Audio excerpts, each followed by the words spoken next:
Selamat siang pemirsa, selamat datang di program Kawal Suara Rakyat bersama saya Arlista Hadi. Berbagai informasi mengenai dugaan pelanggaran pemilu tahun 2024 akan kami informasikan untuk Anda.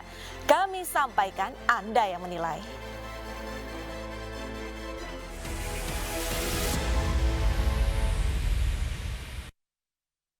Diduga adanya praktik penggelembungan suara untuk memenangkan salah satu caleg, puluhan warga melakukan aksi protes pada saat penghitungan suara di kantor KPU Deli Serdang.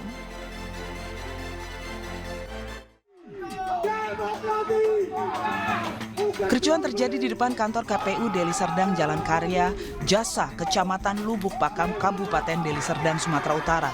Kericuhan terjadi saat pembacaan rekapitulasi suara di Kecamatan Deli Tua. Diduga PPK Kecamatan Tua merubah hasil suara dari C1 hasil ke D1 hasil. Masa meminta KPU Deli Serdang untuk membuka lembaran C hasil plano di Kecamatan Deli Tua. Terkait adanya isu penggelembungan, jual beli suara, ya saya pikir silahkan saja bagi yang menuduhkan seperti itu bisa melaporkan. Kalau bisa dibuktikan membawa alat bukti dan faktanya, bisa dilaporkan ke Bawaslu terkait itu, maupun kalau menurut mereka itu ada unsur pidananya, silahkan dilaporkan ke Gakumdu. Aksi di depan kantor KPU Deli Serdang turut dikawal pihak kepolisian dan dijadwalkan hari Rabu ini. Kotak plano lembaran C hasil suara di Kecamatan Deli Tua akan dibongkar. Dari Deli Serdang, Sumatera Utara, Amiruddin, iNews melaporkan. Dugaan kecurangan berupa penggelembungan suara pada pleno tingkat kabupaten di Lombok Tengah berlanjut pada aksi protes warga yang mengepung lokasi pleno. Selain itu, para saksi dan caleg ricuh di ruang pleno dan berujung pelemparan kursi.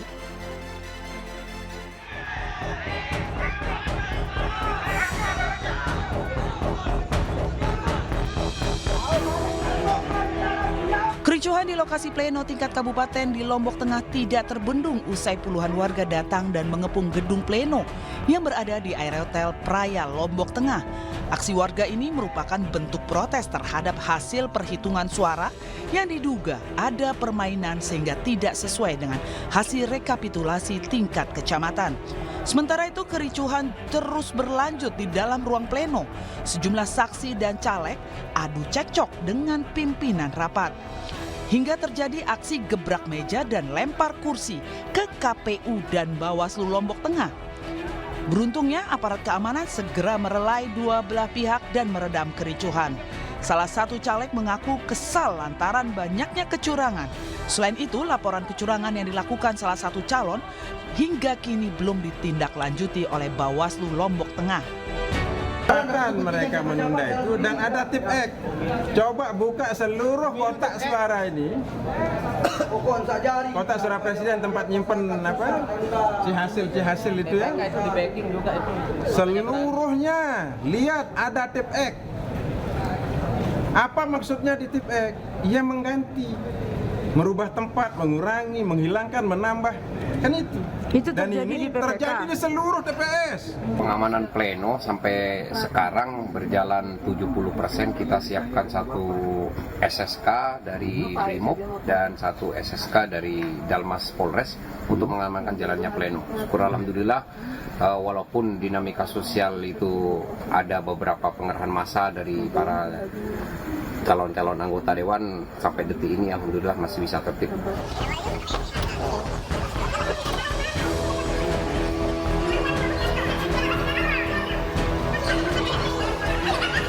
Sementara itu, keributan juga terjadi dalam rapat pleno di Kabupaten Ogan Komering Ulu, Sumatera Selatan. Kericuhan terjadi antara saksi partai dengan pihak KPUD. Kericuhan dipicu akibat perbedaan salinan DPT yang dibacakan oleh pihak PPK Kecamatan Buairawan dengan salinan C1 yang dipegang para saksi partai. Bukti hasil salinan rapat pleno kedua PPK Kecamatan Buairawan tidak diserahkan kepada pihak Bawaslu Kabupaten dan seluruh para saksi partai. Sehingga saat pembacaan hasil rekapitulasi surat suara, Bawaslu dan para saksi protes karena mereka hanya memiliki bukti salinan hasil pleno pertama yang diserahkan pihak PPK. Acara sempat diskors selama 1 jam dan dilanjutkan kembali dengan syarat penyerahan bukti salinan hasil rapat pleno kedua PPK Kecamatan Buairawan ke pihak Bawaslu Kabupaten dan seluruh saksi partai yang hadir.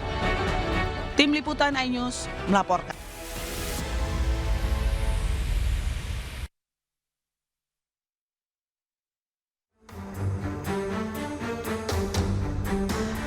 Anggota DPR RI dari fraksi PKS, PKB hingga PDI Perjuangan melakukan interupsi soal hak angket di rapat paripurna pembukaan masa sidang ke-13. Anggota DPR RI fraksi PKB, Luluk Nur Hamidah, menyebut pemilu kali ini merupakan pemilu paling brutal, sehingga DPR perlu menggunakan hak angket untuk menyelidiki dugaan kecurangan. Saya belum pernah melihat ada sebuah proses pemilu yang sebrutal dan semenyakitkan ini, di mana etika dan moral politik berada di titik minus kalau tidak bisa dikatakan di titik nol. Ketika para akademisi, para budayawan, para profesor, para mahasiswa, bahkan rakyat biasa sudah mulai berteriak tentang sesuatu yang dianggap ada kecurangan.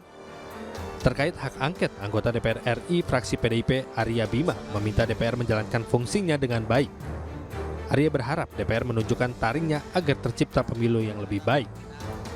Menyikapi dalam hal ini, mau mengoptimalkan pengawasan fungsi komisi, atau interpelasi, atau angket, ataupun apapun, supaya pemilu ke depan, kualitas pemilu ke depan, itu harus ada hal-hal yang dilakukan dengan koreksi, mengkoreksi aturan-aturan kita maupun mengoptimalkan pengawasan kita sebagai anggota legislatif yang tidak ada taringnya, yang tidak ada marwahnya di dalam pelaksanaan pemilu kemarin. Sementara itu, anggota DPR RI fraksi PKS, Aus Nur Hidayat, mendorong penggunaan hak angket untuk klarifikasi kecurigaan masyarakat atas permasalahan dan penyelenggaraan pemilu 2024. Aus mengingatkan agar marwah pemilu yang langsung umum bebas rahasia ini tetap dijaga. Tim Liputan iNews melaporkan.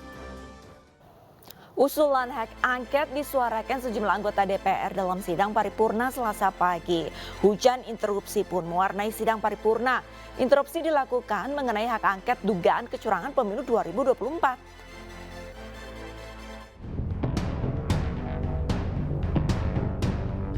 Usulan hak angket untuk mengungkap dugaan kecurangan pemilu 2024 disuarakan sejumlah anggota DPR. Suara lantang itu menggema di ruang rapat paripurna DPR Senayan, Jakarta. Baru dibuka, rapat paripurna langsung diwarnai hujan interupsi. Interupsi dimulai dari anggota fraksi PKS Aus Nur Hidayat. Ia mengatakan hak angket perlu didorong untuk mengklarifikasi kecurigaan dan praduga masyarakat atas sejumlah masalah di pemilu 2024. Hal senada juga disampaikan oleh anggota fraksi PDI Perjuangan Arya Bima.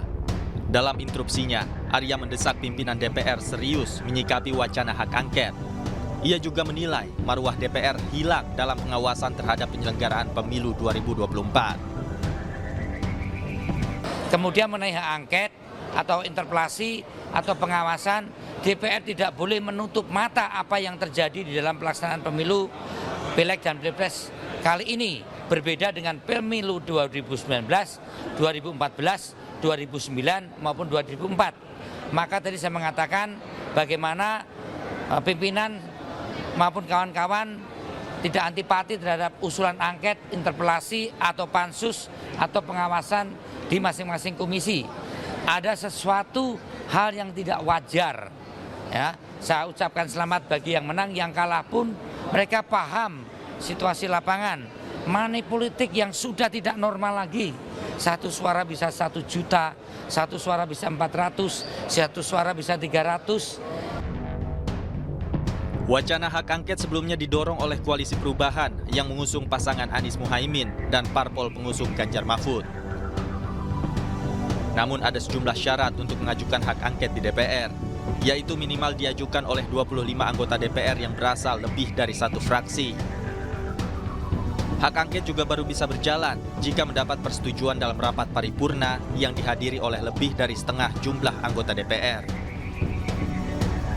Nantinya, adu kuat soal hak angket akan terjadi di ruang sidang.